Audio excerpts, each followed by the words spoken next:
So in my previous video, I struggled a little with turning these 7 virtues monstrous. I even had to make some gruel to get me in the proper medieval mindset. But this video is going to be even harder.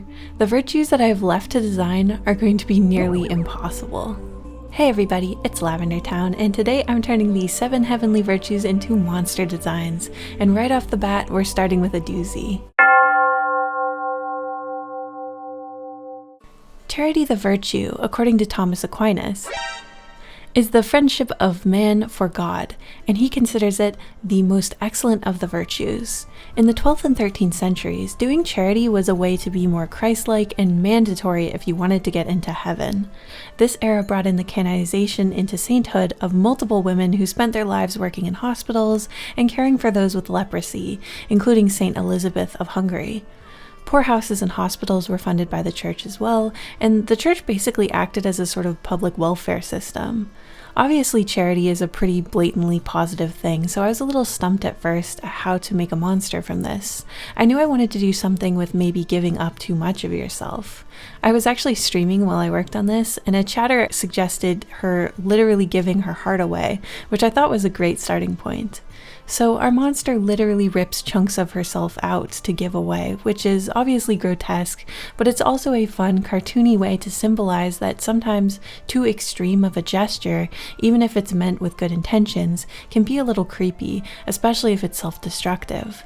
I wanted to have a character who is clearly not taking care of herself. Her wings are even plucked in places because she's giving away her feathers. I wanted to give her multiple irises in her eyes because she's overwhelmed with all the hardship and suffering in the world, and as a result, she doesn't know where to focus and is crumbling and frozen under the intensity of her compassion. This monster design ended up being actually kind of tricky to draw. I wanted to do this kind of gag where the heart she's holding is a very nasty kind of anatomical heart, something relatively accurate, not so accurate that I want medical students looking too close, but and then I wanted there to be the cartoony heart shape hole in her chest, and it almost kind of reads to me as the juxtaposition between what she thinks she's doing, which is offering comfort, like a heart shape, like a cartoon heart, and what she's actually giving is this bleeding gelatinous piece of her that people probably don't want her to give away because it's critical to her life. I don't know if that makes sense, but that's kind of what I was going for with that and how I tried to sort of display it. I gave her one of these behind the head golden halos and cut out hands that are reaching towards her brain.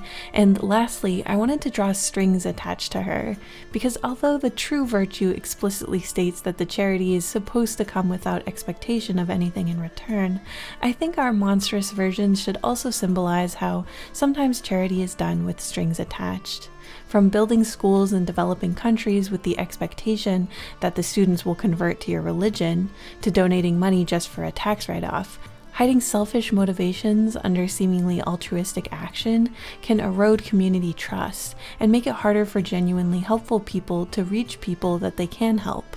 Obviously, I probably don't need to say this, but this is the internet, so I just want to say really clearly, I think charity is good. That's why it's a funny juxtaposition to make into a monster design. I used one of my favorite coloring hacks here where I took all the flats and just very slightly turned their opacity down with a bright red color underneath, and it really brought everything together. Let me know if you have any name ideas for her.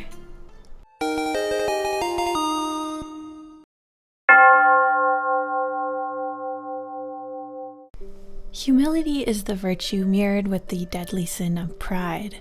Religiously, it really means submitting to and putting yourself below your God. Positive humility can obviously be a good thing.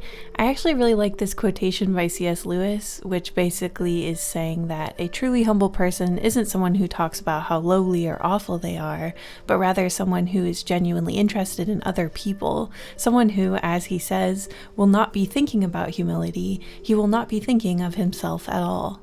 Really gives the same vibe as this iconic image. But reading about humility, I noticed one sort of ominous read that was the starting point for me with this design.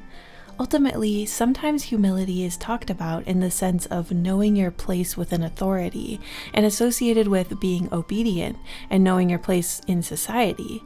And when you think for even a short time about how society was actually structured at this time, this instruction to be humble and obedient to quote-unquote legitimate authority seems less like advice to reduce arrogance and rather to encourage women, children, peasants, and slaves to be obedient and do what they're told. I mean, at this time, the king was a legitimate authority, and that guy was just born into power. Now, probably if you're under a king and there's nothing you can do about it, it probably is better to just like moralize this submission to the king. But looking back now, it does feel kind of nefarious for these people working at the church who had so much, telling the peasants that essentially maintaining the status quo is what humility is all about, when I think really humility should be more about like valuing other people, not because they're above you in society, but because they're human beings who deserve respect. And some of the writing I saw about humility, especially like older writing about it, did seem way more about defending the status quo and preventing people from aspiring above their station, which obviously seems pretty deplorable now at this point in society. The church and the people who worked for it were unbelievably powerful at this point. The church owned the most land behind only the king, and they had essentially a monopoly on like education, like being able to read, art, a lot of things were completely in the church's power. And so, telling people below you who have much less agency, opportunity, I mean, sometimes they didn't even have their own freedom, like slaves or even young wives, it's really easy to tell them, be obedient, follow legitimate authority, and everything will turn out fine. It's easy to say that when you have so much more than the people you're giving this lesson to. So I created this simple sort of character without a detailed face, whose own backbone is forcing him down on his hands and knees into a bow. His face is blank because he is unselved. He thinks of himself so little that he's lost who he is and his uniqueness, and he's struck through with paper, which was kind of representing the words and rules of others completely piercing through him without him thinking about them, as he's submitted himself completely to the will of those he sees as his betters. He's such a simple design, but I think he's really creepy just because he's kind of forcing himself into this groveling position. Honestly, he's kind of freaking me out. I need to take a break.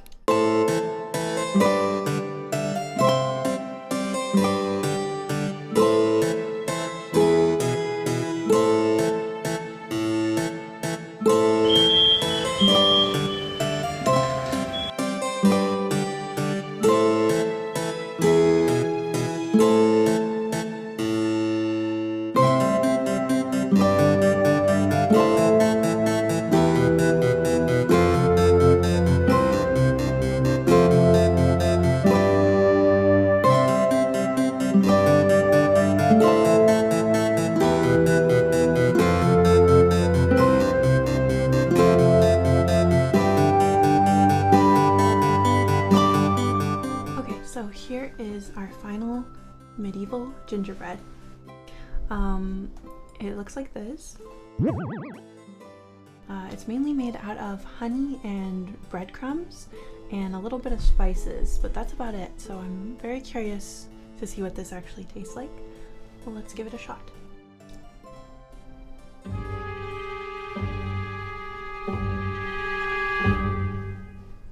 Wow. I wouldn't attack that if you don't have confidence in your fillings, or if you don't have strong teeth.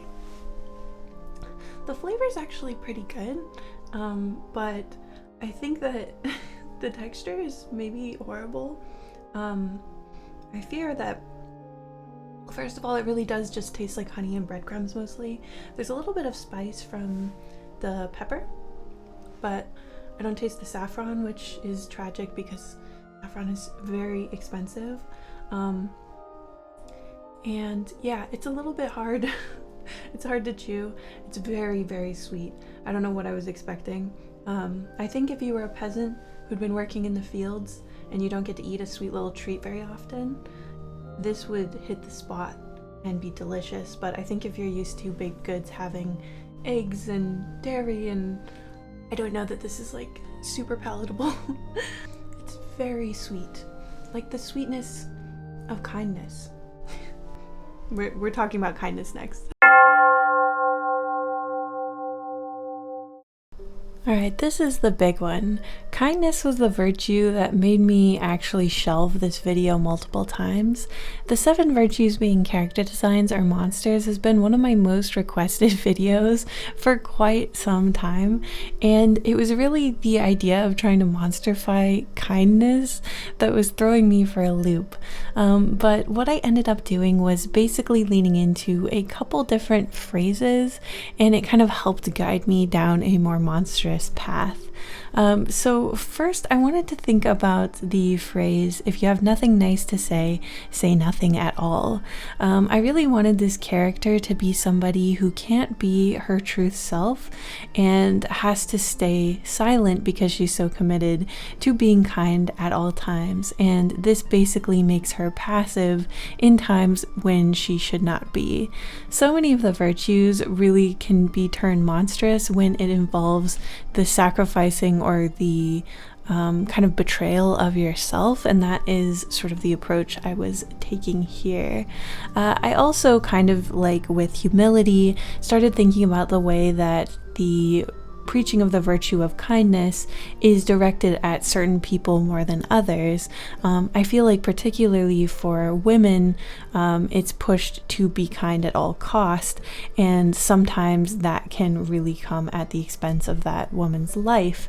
I think for a lot of young girls, we kind of internalize this idea that you must never hurt someone's feelings, and it makes it hard, like in experiences where someone's, let's say, asking you out or asking you to do something romantically that you're not comfortable with. It can be really hard to actually say no in a clear and authoritative way because there's so much pressure to be kind. And I think that's really the way that kindness and like the virtue of kindness can really make things unfair or not right, especially because there is less pressure sometimes on younger boys to learn kindness. Like, for example, it's unkind to repeatedly ask someone out if they're clearly not interested or they really don't seem comfortable. That's unkind too, but I feel like that's not usually who gets criticized for being unkind in that situation. It's usually the girl who shut the guy down or didn't give him a chance. I drew her with her hands out, her lower set of arms out in like a accepting of a hug kind of motion. I think because when I was little, I don't know about you guys, but oftentimes I would be made to hug like relatives I didn't know very well, or family friends or that kind of thing. And I was so shy and I really didn't like touching people I didn't know well, but I always had this feeling that like I would be a mean or bad person if I actually said no. And so I was always pushing through this discomfort. I used to work at a video game store when I was 16 or 17 years old, and there was a guy who would come in and repeatedly put his hand out like to shake my hand, and for some reason I could not like just tell him that I didn't want to shake his hand again. I knew he was being creepy and weird, but I was so afraid of being rude or not being nice that I couldn't manage to shut it down myself, and luckily my very big brother like coworkers ended up being the ones to tell him to like leave and not come back. So here is our final design for kindness, and then here are all 7 of the virtues together. I hope you guys enjoyed watching this series. I really enjoyed making it. Let me know if you have any other ideas, and I'll see you guys in the next one. Thank you to my wonderful members and patrons, including Stefan, Stabo the Gremlin, Roger Baker, Artist James, Esme and Riley, Mr. Bingley, Glubby Wubby, Arugi, Meow Meow Meow Meow Meow, Sea Nerd, Bowl of Soup, Lorena, Mimi Mamori, Frog Scourge, Zachary Smith, Pale Star Poppy, Shaimani, Celery Sticks, The Mousy Mouse, Zora Eyes, Burnt Toast with Bleach, Sopapia, Hicho, TTT Rex, Lonely Purple Zealot, Jessica Cut, Honey Kitten, Loro, Data, Gashes to Gashes, Skitten, Gold Pikachu, Donut Oat, John Steele, Names Are Gone, Crow Dotus, Sunday Good Enough, Ace Wander, Jordy Plays, Clown of Clubs, Sunshine, River to Goblin, Raz Tarosh, Casey, Graveyard Moss, Grexius, Kingdom Hearts Sucks, The Midwestern Menace, CB, Lucy Yamajiki, Ravenscrow, Zocelot, Jabber Dabber Doo, Light Jewel, Kadaria, The Expressive Poker Face, Tsubaki, Cutie Pie, Ice Cream Pal, Kola, JJ Jade, and of course, blah blah blah blah.